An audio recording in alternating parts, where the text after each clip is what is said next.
Hi everyone, this is our 12th lecture. What our focal point today, this is going to be our last lecture. What our focal point today is going to be, we're going to continue with the World War II, and then also bring in at least a little bit about the Japanese situation. Remember, it is the World War. And then talk a little bit about how things change in the what they call the immediate post-war period, so the period right after the war. And then in your U.S. history course, you'll go into a fair amount of detail about the post-war period. Okay, just like in the other lectures, what I'm expecting you to do is write 2 one-paragraph responses to the terms. I'm going to give you the terms in a minute. These were like the terms I put on the blackboard, back in our face-to-face meetings. So you're going to want to do 2 one-paragraph responses and put these responses within the context of the overall lecture. In addition, you're going to want to do a 1-paragraph response to one of your classmates' posts on the discussion board. Okay, here are the terms. Our terms are Neville Chamberlain, Neville Chamberlain.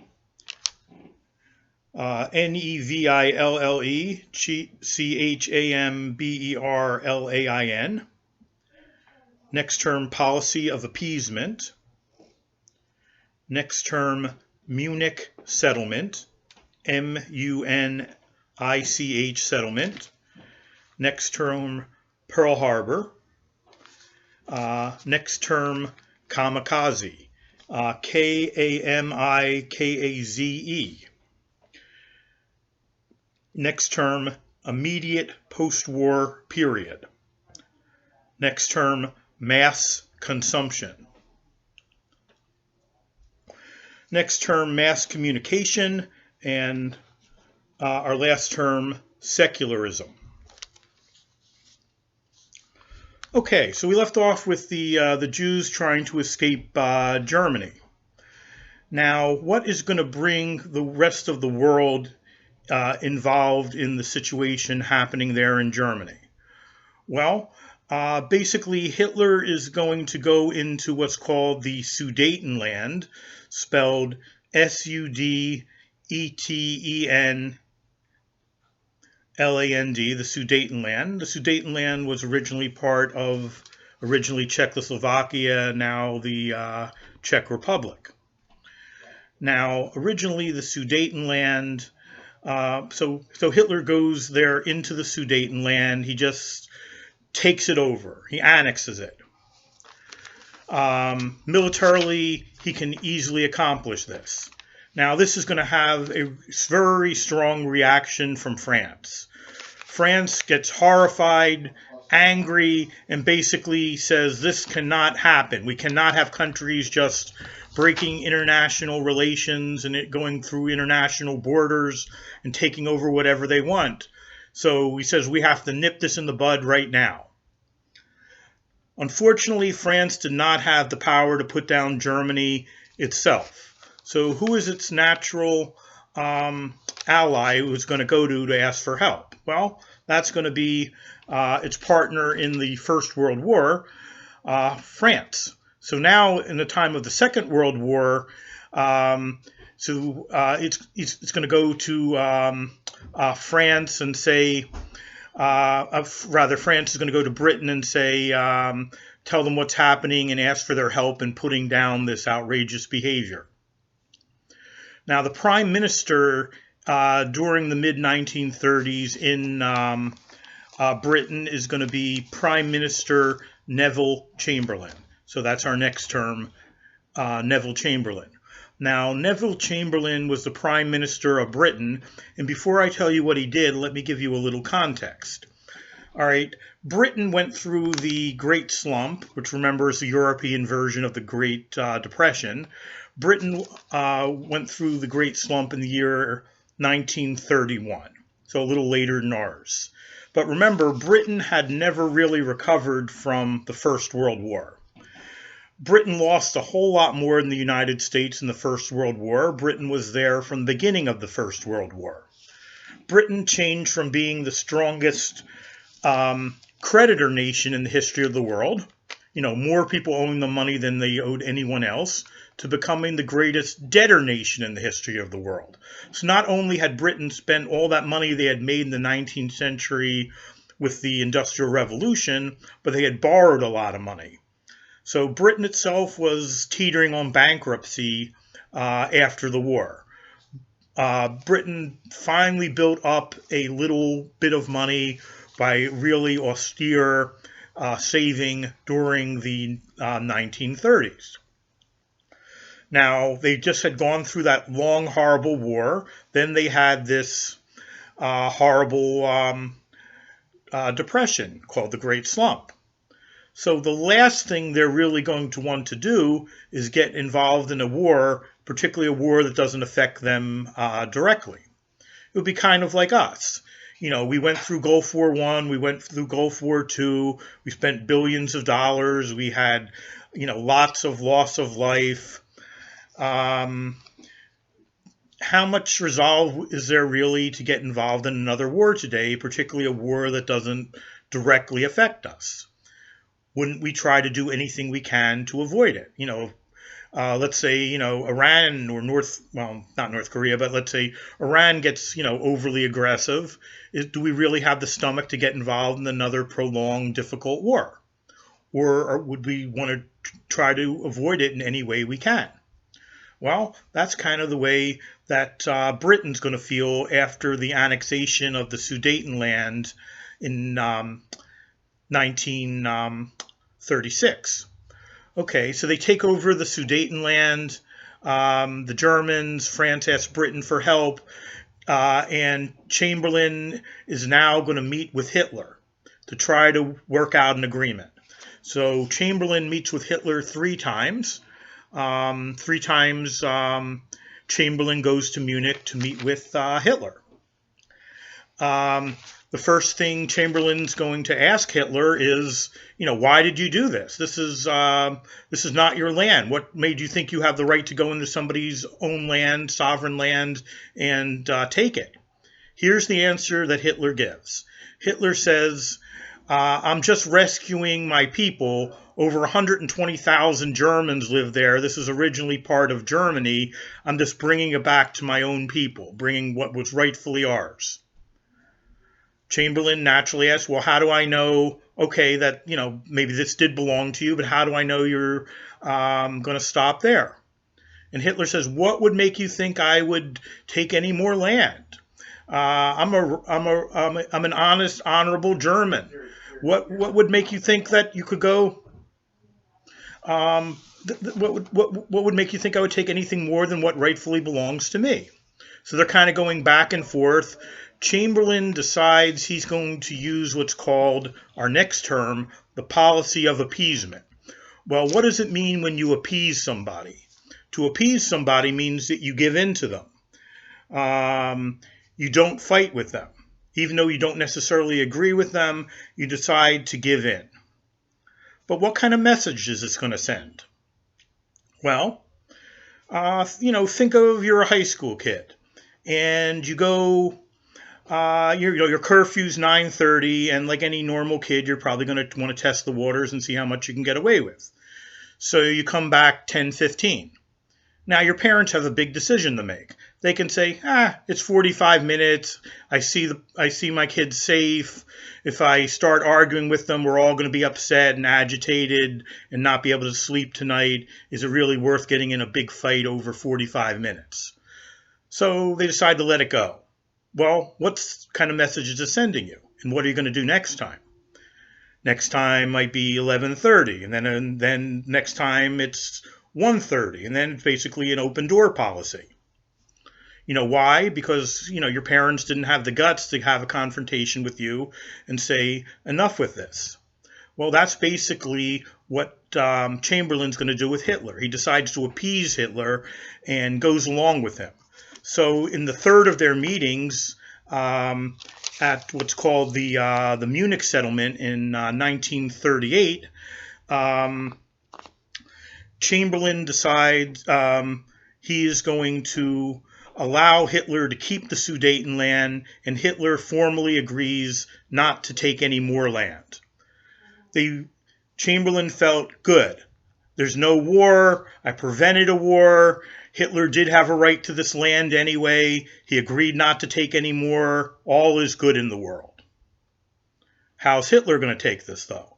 He's going to say the world doesn't have the resolve to stop him, and next he's going to go into neighboring countries, take them without any justification. And 38's really going to be when the whole war starts.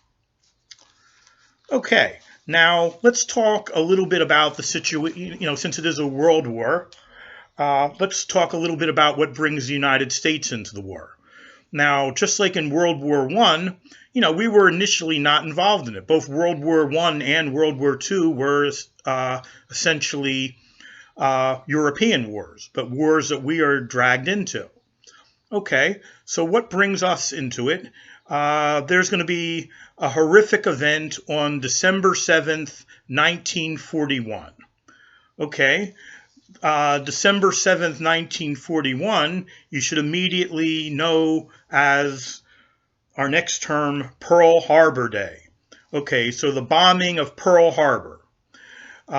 President Roosevelt called it the day that will live in infamy. So the day that we will always remember. And, we do. So now let's talk about the causes leading up into this and then what the day itself was like. Now, basically what's going to happen is Japan is going to decide to attack with everything they have, so kind of like in a blitzkrieg kind of formation, an all-out attack against Pearl Harbor, Hawaii. Now, Pearl Harbor, Hawaii is kind of the last place you would expect, a bunch of horrible things to occur. It's a beautiful, tranquil area where people go to relax. Beautiful sunsets, beautiful sky, fantastic weather. So, the last place you would expect all the violence of World War II to start. Okay, but the Japanese are going to enact an all-out attack against this outpost of the United States on December 7th, 1941. So they send in basically everything they have, and it catches us largely by surprise. Okay, now obviously an attack like that is going to force Americans into the war. It's not like we can just ignore it. And of course, we don't want to ignore it. But there had to be a reason why the Japanese would do something like that. Well, essentially, the Japanese were trying to do for Asia the same thing that the Germans were trying to do for Europe. They were trying to take over Asia. Now, America, we got involved and basically tried to box the Japanese in. As early as the late 1930s, we're getting involved in affairs there in Asia, and basically telling all our partners, if you want to trade with us, you have to boycott Japan. Now, Japan, this very aggressive nation, is also very dependent on outside supplies, so outside food supplies and other supplies, and we're kind of forcing other people to join with us in boycotting Japan because we don't want Japan to get too powerful. Now, Japan is kind of the polar opposite of China. China was always known as kind of, a backwards country, always looking at its esteemed past, always thinking the past was better, kind of an arrogant view of the world based largely on its size, but not having much power and real importance considering its size. Japan is a small, lean country. It respects its history, it likes its past, but it's not dwarfed by it, and it's willing to learn from anyone, and basically it took Western ideas and improved upon them. Okay, so the Japanese are being boxed in by pressure from the United States. They then react and enact this, horrible blitzkrieg against Pearl Harbor, forcing our hand in World War II. One of the things that tells us a little bit about the Japanese culture and how it's a bit different than anything we see in both Germany or the United States is the fact that they were involved in our next term, kamikaze missions. Okay, kamikaze uh, is, basically means a suicide bomber. A kamikaze is a small Japanese plane sent to cause as much destruction as it can. It, basically blows up itself on the side of ships, causing explosions. The pilots become involved in it, knowing it's going to lead to their death, but being very willing to die for their cause. And that's one of the big differences we see between the United States and either Germany or the U.S. Both us and Germany, the scariest thing to us is death, and we're going to do anything we can to avoid it. The Japanese are much more martyrs. They're just very willing to die for their cause. And they're also masters of propaganda, and that's going to be one of the big problems as well. The Japanese, being masters of propaganda, gave the indication that they were willing to fight to the very last man, defending anything that they rightfully think is theirs. So even though the Japanese are clearly losing by the spring of 1948, rather 45, and had no chance of winning, they gave the indication that they would fight to the very last man defending something that's theirs. And we see this, for example, with the island of Okinawa. Okinawa is about 600 miles off of mainland Japan. Historically, it did not belong to the Japanese, but the Japanese used the strong propaganda saying, we're going to fight to the very last man defending Okinawa.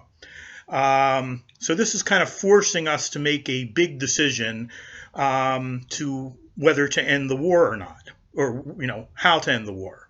We could fight with conventional weapons, and undoubtedly we would have won, but how much loss of life would there be? The Japanese continue even after the Germans surrendered, but what gets us to end the war is basically we make this very important decision to use nuclear weapons. So the bombing in August of 1945 of Hiroshima, Japan, and then 3 days later, Nagasaki, Japan. Historians are still debating whether it was a good choice or not. When I teach the U.S. history course, we spend a class looking at the different views of different generations about it, as well as what some of the leaders had said. Some are going to say it was the right decision because it saved American lives, and even though it destroyed much of Japan, the Japanese started the whole thing, so they basically got what they deserved. Others are going to say we should have been more patient, and eventually we would have won. Okay, so that basically is kind of the end of the war, when the bombing of Hiroshima and Nagasaki, Japan. But now let's talk a little bit about what's happening in the post-war period. Now, there's going to be what they call a sea change in the post-war period. There's going to be a change from what they call bipolarism, where, or rather from multipolarism, where there are several points of influence after World War II, over to just 2 points of influence, just Washington, D.C. and Moscow, Russia.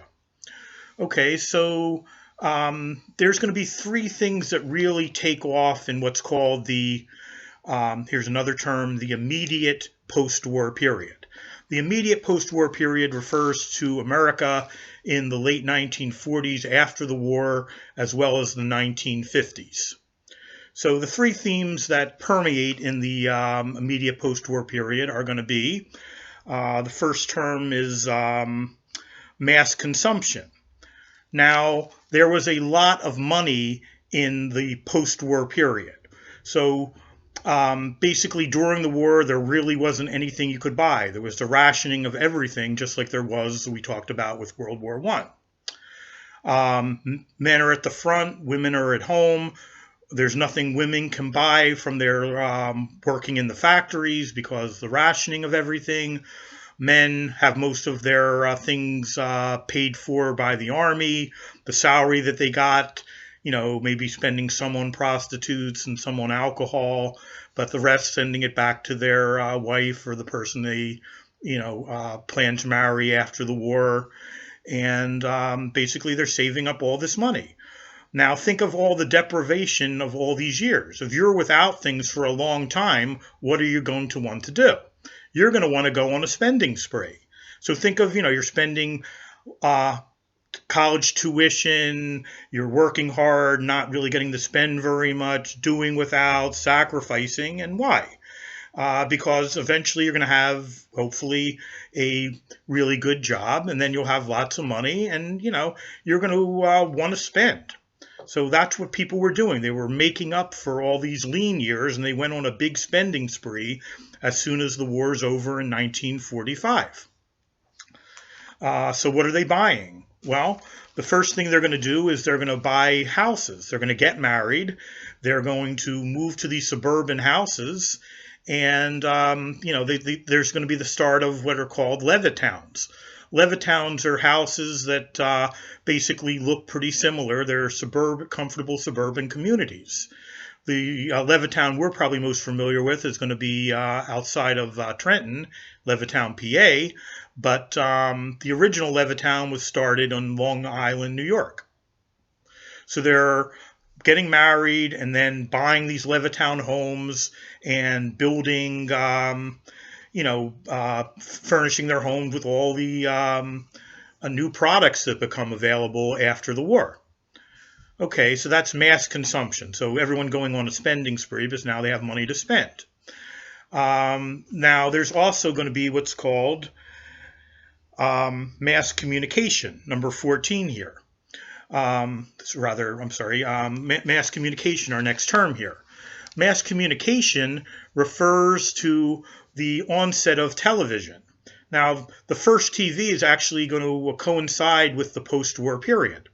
The first TV is going to be 1946, and just like any product, very few people are going to get it in the beginning, but then it becomes more popular.